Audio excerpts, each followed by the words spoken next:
El día de hoy se nos presenta un aspecto esencial de la vida cristiana, que es la de abandonar el mal y empezar a vivir en el bien y perseverar en él hasta el final de nuestra vida.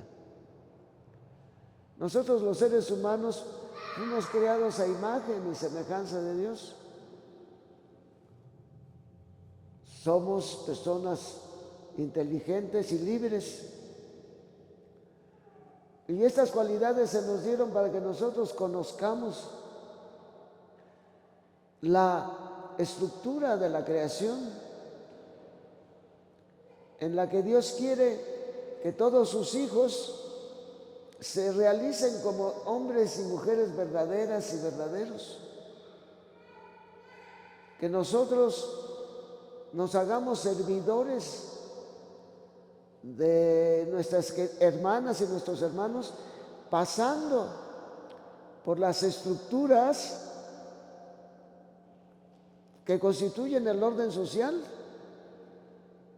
Y desde ahí, nosotras y nosotros nos hagamos servidoras y servidores de las demás y los demás, para que realicen plenamente como sujetos personales y también como sujetos comunitarios, los que nosotros somos esencialmente. Decía Aristóteles, el ser humano es un animal social, y él hablaba de animal no en el sentido peyorativo, sino que nosotros tenemos mucha semejanza en nuestras calidades para vivir, sentir y caminar por esta vida con los seres que no son precisamente racionales como lo somos nosotros.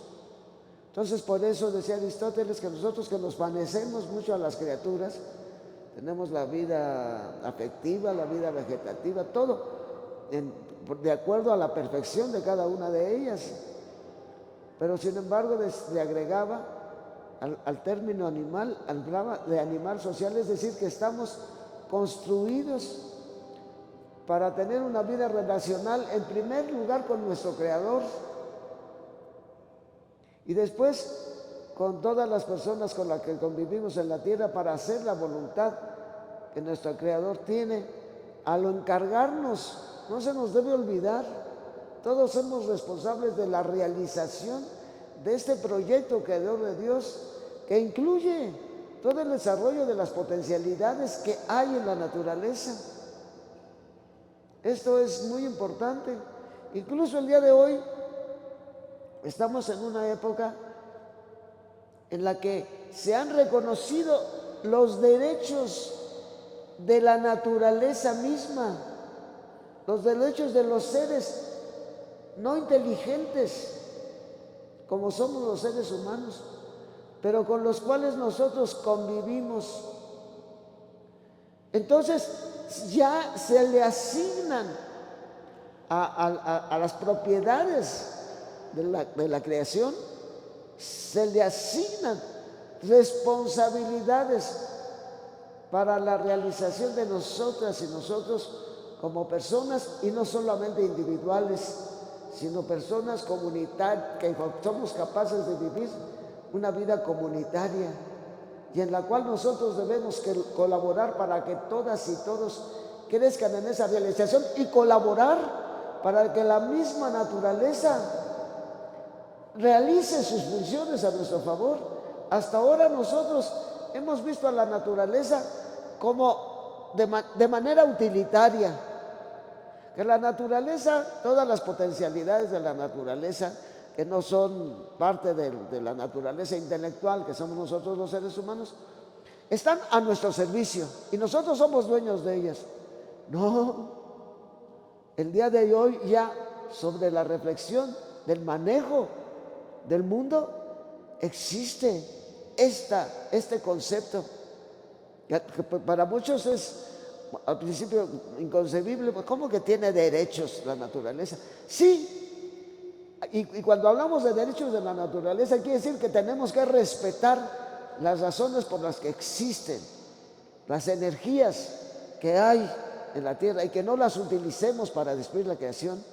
Hablo de las energías para destruir la creación como cuando hicimos la bomba atómica, como cuando hacemos las armas letales para las guerras, cuando nosotros manejamos la industria sin la menor consideración, porque la industria no solamente contamina a las personas, la industria contamina el suelo, contamina el aire, contamina y bloquea aquellas cualidades que Dios le dio para promover no solo la vida de nosotros los seres humanos, sino de todos los seres que están aquí en la tierra, porque también les afecta.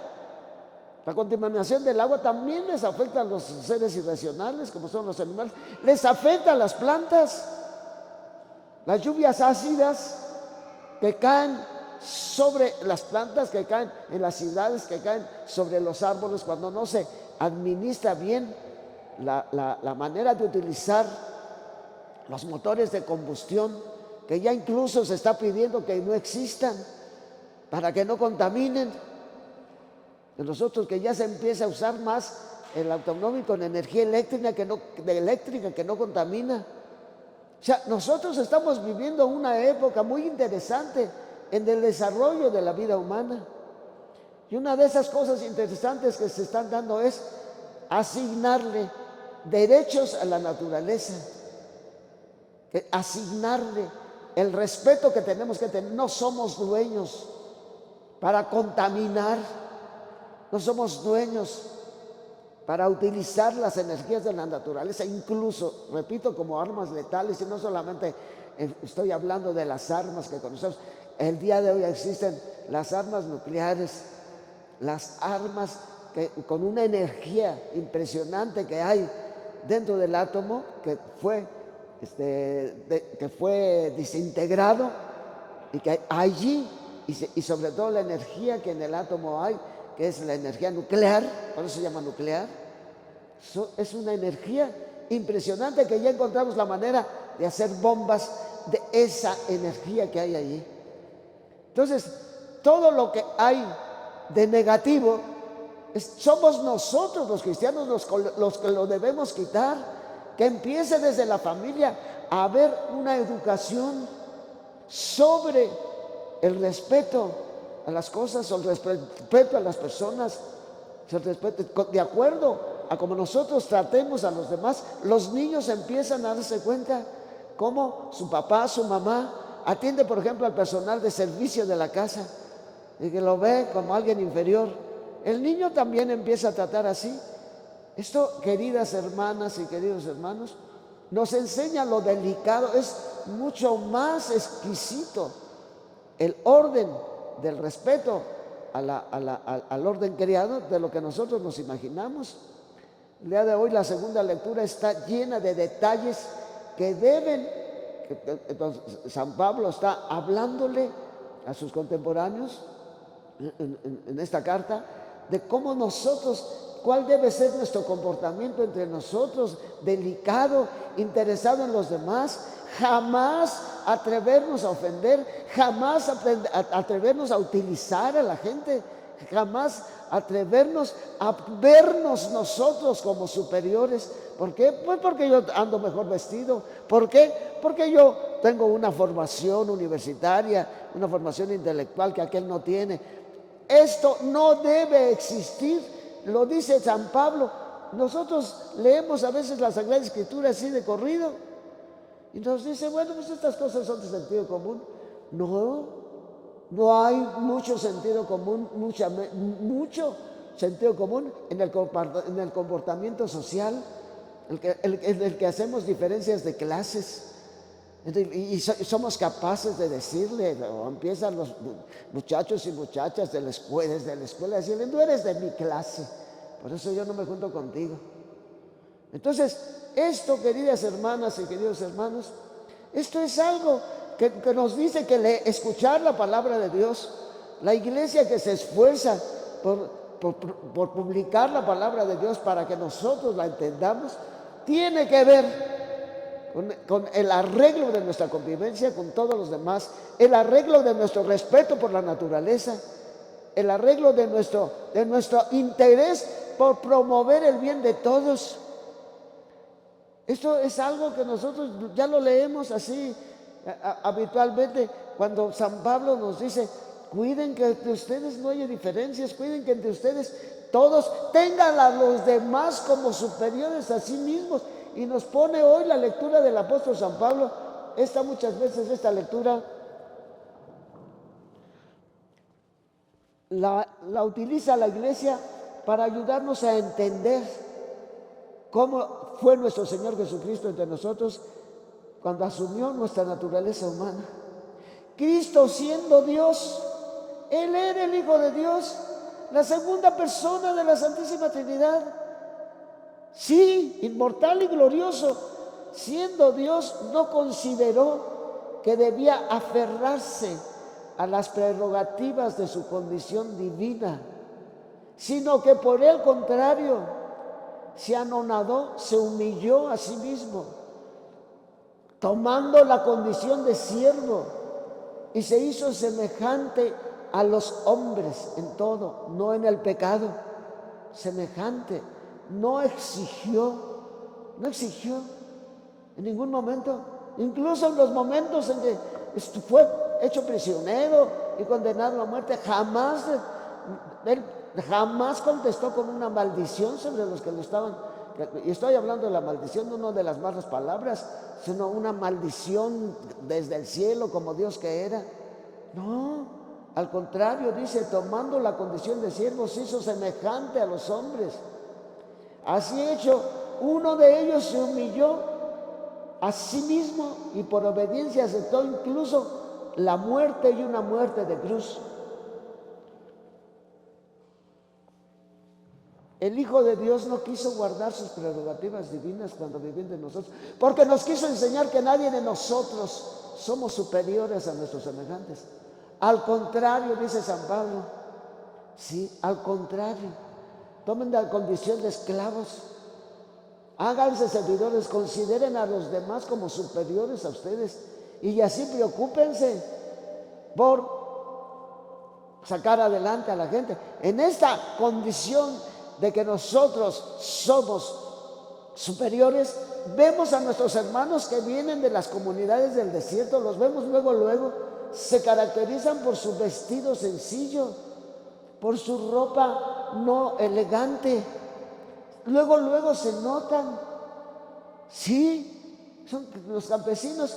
Que nosotros tomemos una actitud de superiores.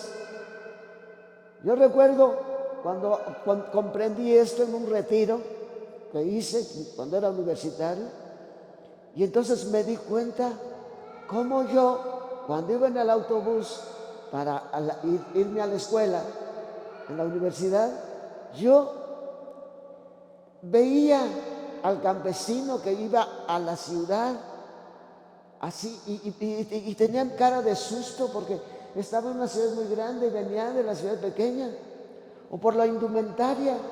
Yo empecé a darme cuenta que yo ni siquiera ponía atención en eso. Yo iba en el mismo autobús de los que íbamos a universitarias y universitarios, veníamos de nuestra casa y hacíamos pues hasta media hora, 40 minutos en la mañana, y en la noche pues era más duro el tráfico, hacíamos casi una hora. Pero yo me di cuenta que yo solamente iba viendo los rostros de mis compañeras jóvenes, los rostros de los cuales estaban más simpáticas, y dije, ¿qué estoy haciendo? Cuando yo aprendí esto en aquel retiro, dije que la gente que sencilla, la gente que vestida pobremente no cuenta. Ya, Raúl, ya deja de pensar así. ¿Por qué? ¿Qué vas a hacer? ¿Te imaginas cuando salgas de la universidad? Uy, yo llegar a mi pueblo, el ingeniero, y qué horrible, qué cosa más espantosa, el ensimismamiento y el creer que los demás no valen. Es por eso el comportamiento de quien llega a un puesto público, que no le importa ser un ratero, que no le importa ser un inmoral y poner mal ejemplo a las jóvenes y a las personas que no. Eso, queridas hermanas y queridos hermanos, viene de una visión pervertida de lo que somos como seres humanos, pervertida desde el pecado, desde el egoísmo, desde el sentido de superioridad que nos da el traer una indumentaria más fina que la trae el compañero, que la trae el vecino.